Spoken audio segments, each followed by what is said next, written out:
Olá pessoal, tudo bem? Vamos com mais um vídeo. Já faz um bom tempo que eu tô para fazer um vídeo sobre um poeta irlandês que eu gosto muito, chamado Seamus Heaney. E através dessa coletânea que eu conheci, isso foi na década de 90, final de 90, e eu quero falar um pouco então sobre esse poeta. O Seamus Heaney, ele nasceu em 13 de abril de 1939 em Derry, na Irlanda, ou Londonderry, na Irlanda do Norte, né? Ele foi um poeta e um escritor, então, irlandês de renome. Ele foi agraciado com o Prêmio Nobel de Literatura em 1995. A sua infância foi marcada pela vida rural e católica, né? Ele cresceu então em um ambiente familiar dedicado à agricultura e ao comércio de gado. A paisagem e a tradição de sua terra natal foram fontes de inspiração constantes na sua obra, né? Seu pai, o Patrick, era um fazendeiro e ele também negociava gado. E a sua mãe, Margaret Catlin, procedia de uma família de funcionários têxteis. Ela era uma mulher calada, humilde e que se dedicava aos filhos. E o Seamus era o mais velho de 9 irmãos. Ainda menino, o Seamus ele passou a desenvolver o seu gosto por poesia, declamando poemas de Lord Byron, John Keats, né? Porém, o impulso para escrever poesia veio só em 1962, quando ele estava com 23 anos, né? E esse impulso foi confirmado e incentivado pelo crítico inglês Philip Hobsbawm, que era professor da Queen's University. Então, durante a sua juventude, o Heaney ele foi profundamente então influenciado pelo catolicismo, que nunca deixou de ser um elemento presente na sua poesia, e além daquele ambiente familiar e da comunidade, né, do local onde ele vivia, né, no norte da Irlanda. Ele estudou na Queen's University, né, em Belfast, onde mais tarde ele também se tornaria professor. O Heaney, ele publicou o primeiro livro, Eleven Poems, em 1965, o ano em que se casou com a Mary Devlin, que é uma escritora, né, a quem ele dedicou alguns de seus melhores poemas e com quem teve 2 filhos e uma filha, então ao todo 3 filhos, né, com a sua esposa até o final da vida dele. Agora, na verdade, esse Eleven Poems, né, esse primeiro livro, não é considerado como o primeiro livro, né, pois se tratava de um panfleto que reunia poemas, alguns poemas que foram uma consequência de um festival de poesia de Belfast em 1965. Death of Naturalists, o primeiro livro, de fato, mostra uma busca, uma identificação do poeta com a terra, com a comunidade e o sentimento, aquele sentimento de pertencer a um lugar, né? E os poemas são descrições do trabalho na lavoura, as cenas do ambiente rural e os incidentes familiares, né? Tendo como tema principal a morte, né? Teve a morte do irmão caçula de 4 anos de idade e também, de certa forma, a morte da natureza, a morte da ingenuidade e assim por diante. O Seamus Heaney ele escreveu muitos artigos e poemas, né, que saíram em periódicos, né, como o Leinster e o New Statesman. E já nessa época, né, ele vinha então escrevendo, trabalhando aí com a poesia propriamente dita. Agora, essa parte em prosa, né, de artigos, memórias, ensaios e prelações acabaram sendo reunidos mais tarde em 3 livros. O primeiro deles é Preoccupations, em 1980. Depois tem The Government of the Tongue, de 1988, e The Headdress of Poetry, de 1995. Então, é uma espécie de trilogia em que ele reúne ensaios, artigos, preleções, que ele veio reunindo ao longo do tempo, né, que começou nessa época, na década de 60, início de 70. E em 1972, no ápice da violência entre católicos, protestantes e o exército britânico, ele deixou a Irlanda do Norte e se mudou para Dublin, acho que no condado de Wicklow, onde ele passaria então o resto da sua vida com a sua família. Após um período consagrado a escrever, o Heaney então ele retomou a carreira de professor, isso no ano de 1975, e ele foi docente convidado em universidades, tanto nos Estados Unidos como também na Grã-Bretanha. O Seamus Heaney, ele foi considerado, né, um poeta irlandês tão importante, ou assim, o mais importante desde William Butler Yeats, né? E ele foi professor de poesia na prestigiosa Universidade Britânica de Oxford entre 1989 até 1994. E ele também foi professor na Harvard. O Heaney ele foi então um poeta da terra, né, com uma poesia frequentemente descrita como pé no chão. Então as paisagens, né, da Irlanda muito presentes no seu trabalho, né? Os pântanos, as planícies e todo o ambiente selvagem e rural da Irlanda do Norte são suas fontes principais de inspiração e matéria-prima. Seus poemas muitas vezes conectados também com as experiências cotidianas e as evocações do seu passado, do passado dos seus familiares, dos seus ancestrais, além de motivos da história, né? Remontando então desde os tempos pré-históricos, né?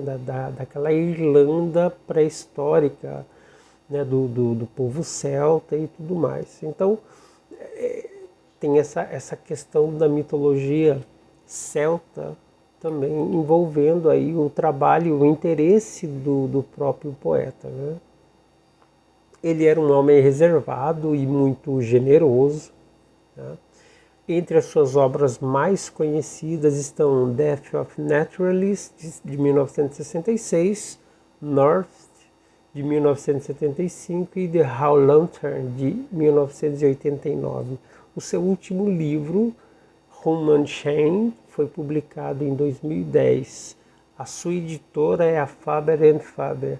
Na verdade, desde o primeiro livro, né, até o último, ele ficou sempre nessa editora, Faber Faber, e teve aí, salvo erro, acho que foram 9 livros de poemas em que ele publicou nesse período todo, né? E as influências em sua obra são diversas, incluindo poetas como John Keats e William Butler Yeats, bem como eventos históricos do seu tempo, passando também, né, claro, pelo conflito na Irlanda do Norte. Ele também foi influenciado então pela tradição poética irlandesa e por contemporâneos como John Haight, o Thomas Kinsella e o John Montague. O Seamus Heaney, ele então tinha um profundo interesse na tradição celta, como eu acabei de falar, e também na tradição pré-cristã, né? Bem como na literatura católica. E ele criou, aí ele fez uma série de ensaios e traduções, né, com esses temas. E sua poesia assim, sempre associado então a essa paisagem cinzenta e úmida da Irlanda, né, onde está muito presente o musgo, né, a turfa, né, sempre aí ocupando um lugar especial na sua poesia. Com relação a esse interesse, né, dele pela tradição celta e pela história, né, do pré-cristianismo ali na Irlanda, tem uma história interessante.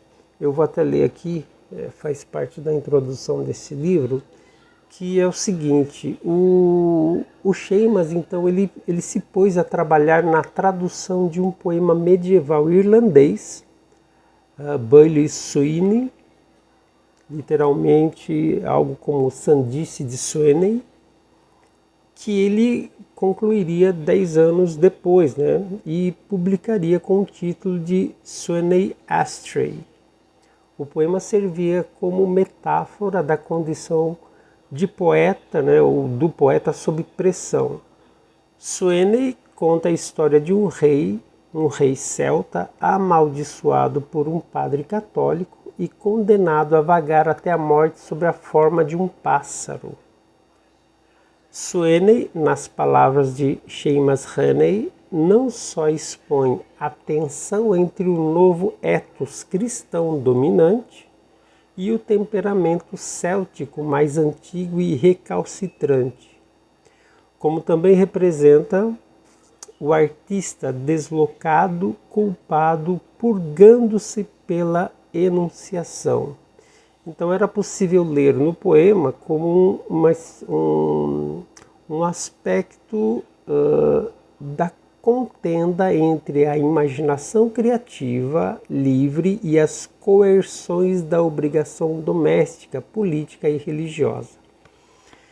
Então, há essa tensão entre a ancestralidade, né, do poeta da própria Irlanda, né, com toda uma tradição antiga celta, uma mitologia própria, né, a mitologia celta, e do outro lado, então, o cristianismo, né, com a Igreja Católica e tudo mais, no outro lado aí da balança, né? Então criando aí uma tensão. E é interessante que quando eu estive na Irlanda, no ano de 2013, início de agosto de 2013, numa roda de conversa com professores, né, eu havia perguntado sobre essa questão da espiritualidade irlandesa. A pergunta que eu fiz é algo em torno do imaginário irlandês, se o imaginário tinha uma formação muito mais celta, né, pagã, no sentido espiritualizado do termo, ou se o seu imaginário já tinha essa força do cristianismo, do catolicismo. O que eles me disseram, uma espécie de consenso entre eles, é que o irlandês, a sua espiritualidade, o seu imaginário era muito mais puxado pela tradição celta, não é? E eu havia lido há um tempo atrás um livro sobre mitologia celta, sobre cultura celta, da escritora Miriam Black, em que ela fala uma coisa muito interessante no livro. Ela diz que debaixo de uma película cristã há uma crosta de paganismo celta, né, da religião celta. E eu venho pensando muito isso já desde muito tempo, né, pensando na nossa tradição ocidental, no nosso cânone ocidental, propriamente o cânone literário, o cânone poético, que é dividido em dois pilares. Então, temos de um lado Homero, né, o cânone greco-romano, e do outro lado o cânone bíblico, né? E que são duas fontes que veio a formar então um imaginário e uma poética na nossa cultura. No entanto, são dois pilares que, por mais que com o tempo fosse gerando aquilo que eu chamo de hibridismo, né? Se você pega Dante Alighieri, se você pega Camões, são poetas que criaram obras grandiosas, que têm muitos elementos greco-romanos, elementos pagãos, né, da mitologia greco-romana, e do outro lado muito da própria fonte bíblica, né, da religião, das escrituras, né? Então há esse certo hibridismo, mas são duas polaridades que elas se contradizem. Então, de um lado tem o paganismo, uma religião pagã, e do outro lado a religião cristã, né? O que acontece então com o Seamus Heaney é que existe essa tensão na sua história, né, como irlandês, justamente dessa tradição celta e a tradição cristã, católica cristã, né? E então isso é bem interessante, são duas forças que predominaram na sua poética também. E politicamente o Seamus Heaney ele era conhecido por sua defesa na autonomia da Irlanda do Norte, né? Então toda aquela história da Irlanda do Norte tentar se tornar independente do Reino Unido, né? Então teve todo aqueles embates, né, de militância católica irlandesa contra o reinado inglês, não?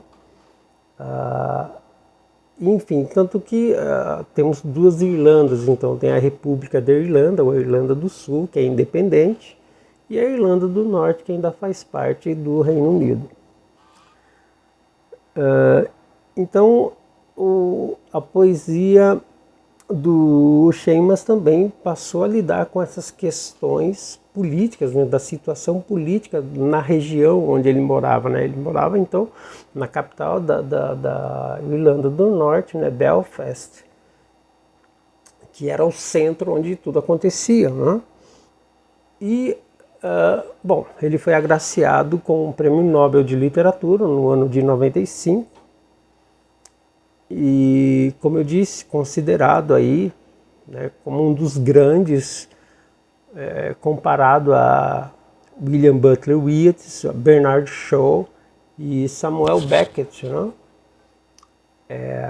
Como um dos maiores poetas então das Irlandas, né, considerando as duas Irlandas. E ele foi então o quarto escritor a receber o Prêmio Nobel de Literatura, né? Teve Yeats em 1923, Bernard Shaw em 25 e o Samuel Beckett em 1969. E aí eu fico pensando, né, a Irlanda, que é uma ilhazinha, né, com 4 prêmios Nobel só de literatura. E nós aqui nada, né? Mas enfim. Tinha, então, falando ainda da poética do Seamus Heaney, entre outras características, né, que marcam os seus versos, é a força do seu lirismo, e a força desse lirismo é que foi uma das coisas que foi reconhecida pela academia, né? Então o Comitê do Nobel ele elogiou as obras, né, nos dizeres, né, obras de beleza lírica e profunda ética que exaltam os milagres cotidianos e o passado vivo. Essa é uma das notas né, do comitê do Prêmio Nobel. E o Seamus Heaney, ele foi um grande ensaísta também, de reconhecida importância, foi um grande tradutor de poesia, além também de ter sido dramaturgo. Ele também fez aí peça de teatro, né? Mas ele é muito mais conhecido como poeta, né? A sua força está ali na poética mesmo, né? Na criação dos versos. Então ele é reconhecido mais como um dos grandes contribuintes para a poesia da Irlanda e da língua inglesa em geral. Tá? Então, a fonte primeira da poesia de Seamus Heaney vem desse sentimento de reciprocidade com a natureza, com a comunidade humana que nela trabalha. Então, essa relação do homem com o campo, do homem com a natureza. Longe, porém, de se restringir a uma esfera puramente introspectiva, né? Então o poeta ele combina o lirismo de suas reminiscências com um sentido profundo de responsabilidade individual diante dos dilemas coletivos. Foi em março de 2009, ele recebeu um outro prêmio, né? O prêmio David Cohen. Então ele recebeu lá $50 mil pelo conjunto de obra, né? E ele teve outras premiações, né? Além do Nobel e do David Cohen. E ele veio a falecer em 30 de agosto de 2013, aos 74 anos, em Dublin, na Irlanda, na capital da Irlanda do Sul. E ele morreu de uma breve doença, né, no hospital Blackrock Clinic, onde ele seria submetido a uma operação que acabou não sendo realizada. O comunicado, né, do anúncio do óbito diz assim: o poeta e prêmio Nobel morreu em um hospital de Dublin após uma breve doença. A família solicita privacidade nesse momento, né? Então foi só uma notinha aí da clínica, né? E algumas pessoas, né? Como o ministro irlandês das artes, o Jimmy Denihan, ele também prestou sua homenagem, né? Ele chegou a dizer que o Seamus Heaney era uma grande figura internacional, um grande embaixador da literatura, obviamente, mas também da Irlanda. E a própria editora, a Faber Faber, lamentou em um comunicado dizendo: a perda de um dos maiores escritores mundiais, seu impacto na cultura literária é imensurável. Como sua editora, não podemos estar mais orgulhosos de ter publicado suas obras durante quase 50 anos. Completa, então, essa nota da editora. Então, a sua morte foi uma grande perda, né, para o mundo literário, né, mas o seu legado ele continua a influenciar poetas e leitores ao redor do mundo. Eu me lembro, então, que quando eu estive na Irlanda, né, eu cheguei lá no início, nos primeiros dias de agosto de 2013, e logo na semana seguinte houve uma semana de comemoração cultural em toda Dublin, né? Então, alguns locais, por exemplo, o Museu Viking, podia se entrar assim gratuitamente, não se cobravam nada. A biblioteca da faculdade, né, da Trinity College, também foi aberta ao público, né? Então várias outras instituições, outros lugares, assim, outros centros culturais foram abertos ao público gratuitamente ou assim por um preço simbólico, né? E foi muito interessante. E o Seamus Heaney, ele estaria no centro dessa comemoração toda. Ele estaria para dar uma palestra em algum momento ali, um dia em que ele seria um palestrante em um centro cultural, e eu estava muito excitado, assim, muito feliz, né, que ia conhecê-lo pessoalmente. Só que ele acabou não indo. Foi dito que ele adoeceu, né, que ele estava com a saúde um pouco debilitada, então cancelaram a apresentação dele, né, a participação dele. E então foi no dia 30 de agosto, no finalzinho do mês, ele veio então a falecer, né? Eu trago aqui este livro, que é da Companhia das Letras. Eu acho que é a primeira tradução, a primeira edição em português dos poemas do Seamus Heaney, né, pela Companhia das Letras. É uma edição bilíngue, é uma antologia com mais de 150 poemas selecionados, né, poemas inclusive selecionados pelo próprio autor, né.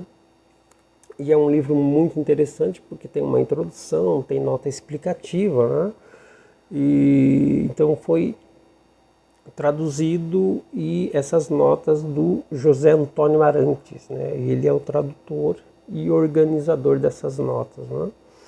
Mas é um livro em que ele foi lançado lá na Irlanda, na editora, né, do Seamus, né? Foi lançado em Londres como uma antologia, e foi através então dessa antologia que veio essa tradução, tá? É uma antologia organizada pelo próprio autor. E recentemente saiu uma outra antologia, essa eu não tenho, chamado 100 Poemas. É uma antologia do poeta, né, que inclui seus textos mais celebrados, né, os mais amados, assim como algumas escolhas um tanto inesperadas, né? Mas foi uma seleção muito cuidadosa, realizada pela família do poeta, né? A partir então de toda a sua trajetória, né, como escritor.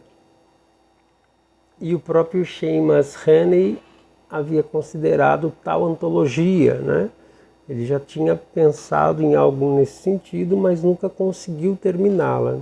E não existe nenhuma outra edição que tenha um alcance tão amplo, abrangendo desde o início ao fim de suas obras premiadas, até o seu último poema. E é uma antologia traduzida aqui no Brasil e publicada pela editora Isto Edições, é uma editora independente, especializada em livros de poesia, que traz então essa obra antológica ao Brasil, com a tradução da professora e premiada poeta Lucy Collin, em uma edição bilíngue que conta também com o apoio da instituição Literature Ireland, através da sua bolsa de tradução, e da cátedra William Butler Yeats de Estudos Irlandeses da USP. Então, no Brasil, a única publicação de seu trabalho em livro deu-se apenas em uma edição há mais de 25 anos, que então seria essa aqui, a primeira edição pela Companhia das Letras, e agora essa edição pela Isto Edições. Como eu havia dito, né, o Seamus Heaney, o poeta irlandês mais importante desde Yeats, quem disse isso também foi o poeta americano o Robert Lowell, que ele descreveu dessa forma. Além de outros poetas, né, e acadêmicos, como o John Sutherland, que também disse que ele era o maior poeta de nossa época. Então, após a morte, né, do Seamus Heaney, de 2013, o jornal The Independent descreveu-o como provavelmente o poeta mais conhecido do mundo. Tá? Infelizmente, é um poeta muito desconhecido aqui no Brasil, tá?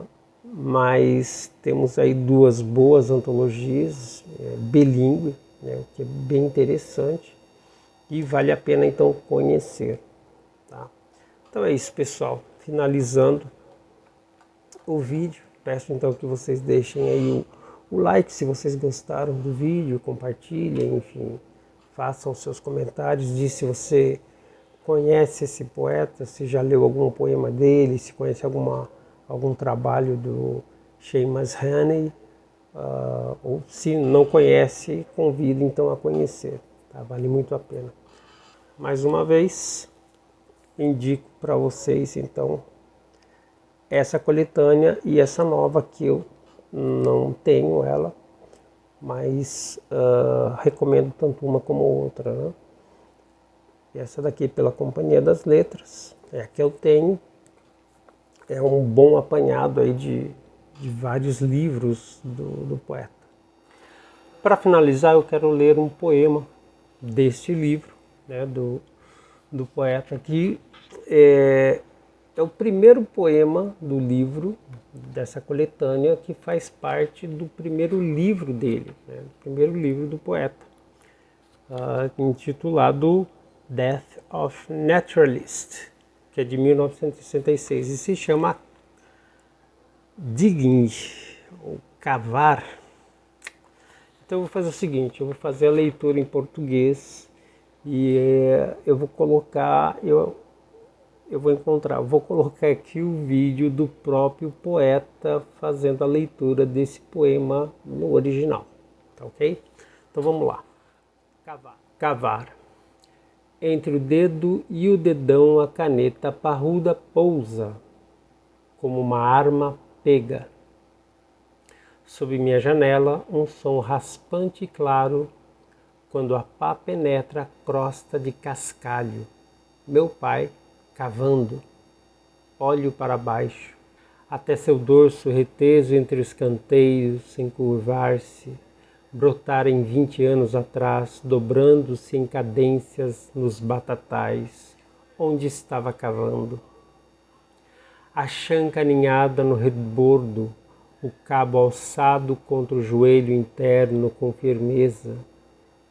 Ele estirpava talos altos, fincava o fio luzidio para espalhar batatas novas que colhíamos, adorando a fresca dureza nas mãos. Por Deus, o velho sabia usar uma pá, tal qual o velho dele. Meu avô cortou mais turfa num dia do que outro homem no pântano de Toner.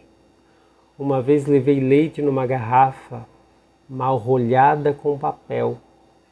Ele aprumou-se para bebê-lo e em seguida pôs-se a talhar e fatiar com precisão, lançando torrões nos ombros, indo mais embaixo, atrás da turfa boa, cavando.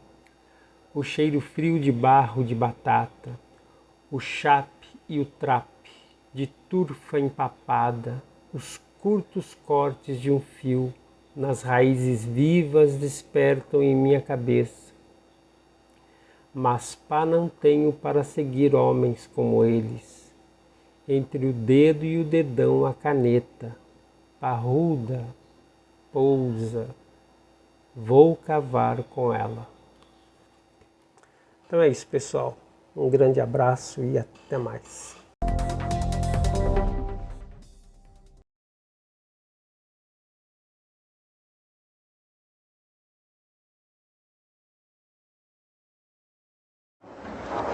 Between my finger and my thumb the squat pen rests, snug as a gun. Under my window a clean rasping sound when the spade sinks into gravelly ground. My father digging. I look down till his straining rump among the flower beds bends low, comes up 20 years away, stooping in rhythm through potato drills where he was digging. The coarse boot nestled on the lug. The shaft against the inside knee was levered firmly. He rooted out tall tops, buried the bright edge deep to scatter new potatoes that we picked, loving their cool hardness in our hands. My God, the old man could handle a spade, just like his old man. My grandfather cut more turf in a day than any other man on Toner's bog. Once I carried him milk in a bottle, corked sloppily with paper. He straightened up to drink it, then fell to right away, nicking and slicing neatly, heaving sods over his shoulder, going down and down for the good turf, digging. The cold smell of potato mould, the squelch and slap of soggy peat, the curt cuts of an edge through living roots awaken in my head. But I've no spade to follow men like them. Between my finger and my thumb the squat pen rests. I'll dig with it.